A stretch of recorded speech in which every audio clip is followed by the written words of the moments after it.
Grâce à l'aide de l'Agence française de développement, Arc-en-Ciel a pu soutenir 9 municipalités à travers 18 travailleurs communautaires qui ont fourni des services de santé, d'aide sociale et d'encadrement de jeunesse.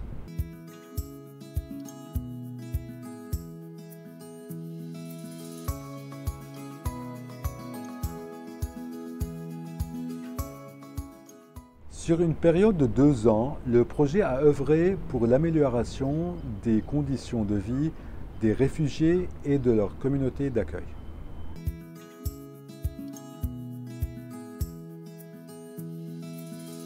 نزلنا كل الاكيب تبع اركانسيال على الشوارع، عملنا اول احصاء لنشوف شو هن عايزين، تما ننزل لنشوف شو لازم نقدر نساعدهم وكيف لازم نخدمهم. Parmi les bénéficiaires de ce projet, il y a des femmes syriennes et libanaises qui sont en situation de vulnérabilité. Nous les avons identifiées grâce à nos travailleurs communautaires qui sont allés dans les villages avoisinant le centre de Tarneyel, et nous avons identifié des femmes qui sont soit des mères seules, soit au chômage et soit dans des situations d'extrême pauvreté. Nous avons donc identifié 45 femmes qui, grâce à ce projet, ont pris des formations à Arc-en-Ciel dans la cuisine du restaurant où nous nous trouvons actuellement, des formations de cuisine traditionnelle libanaise et de mouné. Mouné sont les aliments qu'au Liban nous gardons pour l'hiver. Elles ont donc bénéficié non seulement de formations techniques, mais aussi de formations hygiéniques. Elles ont chacune un diplôme qui dit qu'elles ont suivi une formation et qu'elles savent maintenant cuisiner de façon hygiénique. غزال المالط من كم دلاس. كريستيان أبو زيدان من جلالة. تغريد الحشايمي من تعلبية. جايين نعمل دورة طبخ. عملنا كوبي للآلة، سمبوسك، عم نلف ورق عنب، عم نحضر كثير شغاير. تحضير خضرات كل شيء. ايه. مبسوطين كثير والله ومرتاحين كثير بهالدورة. مشكورين كثير.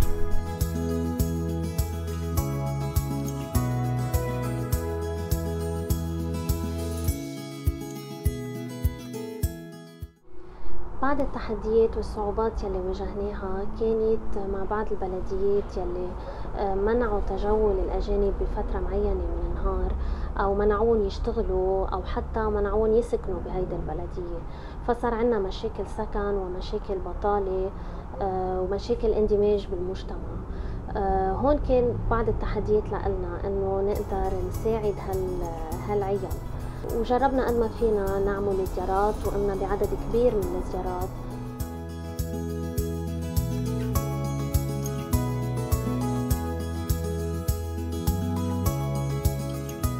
كان أول شيء عايزين أكل وحرمات وتياب.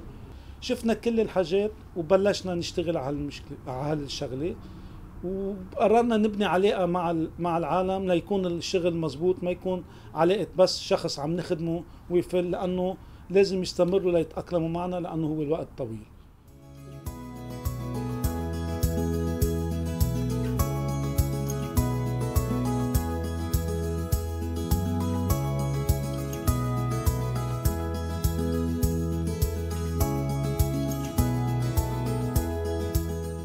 حتى لما كنا نرجع على السنتر كنا على طول نشوف شو الاشياء اللي فينا نساعدهم فيها. من بعدهم كان مساعدات طبية، فاللي عايزين يشوفوا حكيم، يلي كانوا عايزين استشارات طبية كنا ناخذ لهم مواعيد ونرجع نتصل فيهم ونطلب منهم يجوا كرمال كشف طبي مجاني. أكيد كنا حدهم كمان لحتى نجرب نخفف من وطأة الإعاقة عليهم، فقدمنا لهم عكيزات، كراسي متحركة، فرش مي، سماعات، أتل، كرسي سياج، وحتى قدمنا لهم أدوية وبكترة لحتى قد ما فينا نجرب نساعدهم ونكون حدهم.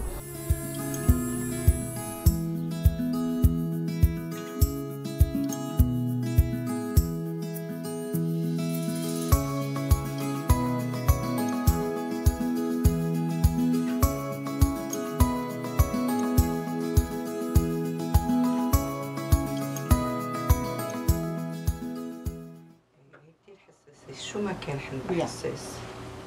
كيف عم تسمعيني السكرين؟ عم تسمعي ماما؟ هلا عم تسمعي احسن؟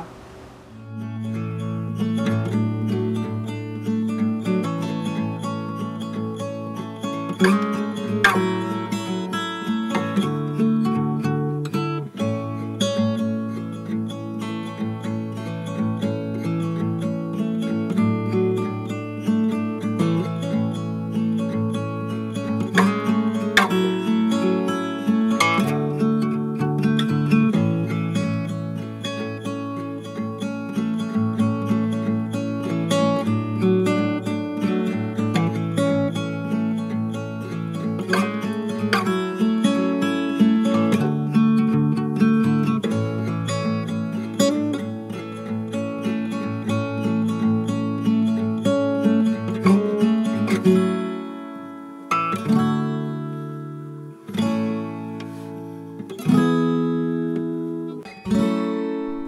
la municipalité de Sidi El Baochrié, qui est une municipalité de Beyrouth avec forte concentration de réfugiés syriens, les jeunes ont participé à un grand nombre d'activités.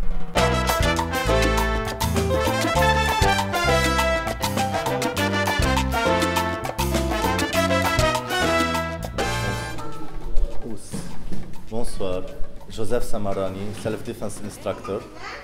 عندنا كذا نشاط بأركونسيال سيدي البوشرية اليوث كلوب. واحد من النشاطات هو اللي عم بتشوفوه ورانا الصلصة وبولروم دانس. النشاط الثاني عزف على الجيتار. نشاط ثالث فتنس للصبايا. ونشاط الرابع عم بيكون بارتيز، يعني هو مثل نماذج بين الحضارات. مرات بيعلمونا دبكة عراقية، بنعلمهم دبكة لبنانية أو غير أنواع من الرقص. كمان آخر نشاط بنعمله هو الجوكيدو سيلف ديفنس، أنا الانستراكتور تبعه، وفي معنا كوتش ناجي كمان بيعطي الصغار البيجنرز فوق ال 14 سنة بعطيهم أنا، وومن سيلف ديفنس بعطيها كمان أنا. الجوكيدو بتتكل على الحركات البسيطة الطبيعية بالجسم لحتى الإنسان يقدر يدافع عن حاله، كيف نتحرك كيف نوقف، نفس حركات اللي بنعملها تحماية أو التقوية للجسم هي ذاتها فيه يستعملها للدفاع عن النفس. Hi, my name is Martina and I am here a benefactor at Arkansas Center. I take self-defense, Latin dance and fitness classes. I know about all these classes from a brochure that was downstairs in the center of Arkansas, Sidi El Baochrié. And now basically our whole family is with Arkansas, me, my mom and my little sister. And I also volunteer here sometimes when they need help. Ce projet a également formé des jeunes en rupture scolaire des régions de Zahle, Tarneil, Jalala, Wadi Khaled, donc dans la Bekaa centrale et dans la Bekaa nord, à des compétences répondant non seulement à leurs ambitions professionnelles, mais aussi à la réalité du terrain. Nous les avons donc formés à l'art du cirque, en informatique, en anglais, mais aussi en agriculture, au travail communautaire, en environnement, etc. Ces jeunes ayant été formés au travail communautaire proposent par la suite des projets répondant aux besoins de leur municipalité, comme des terrains de foot, des terrains de basket, une bibliothèque ou un roof garden.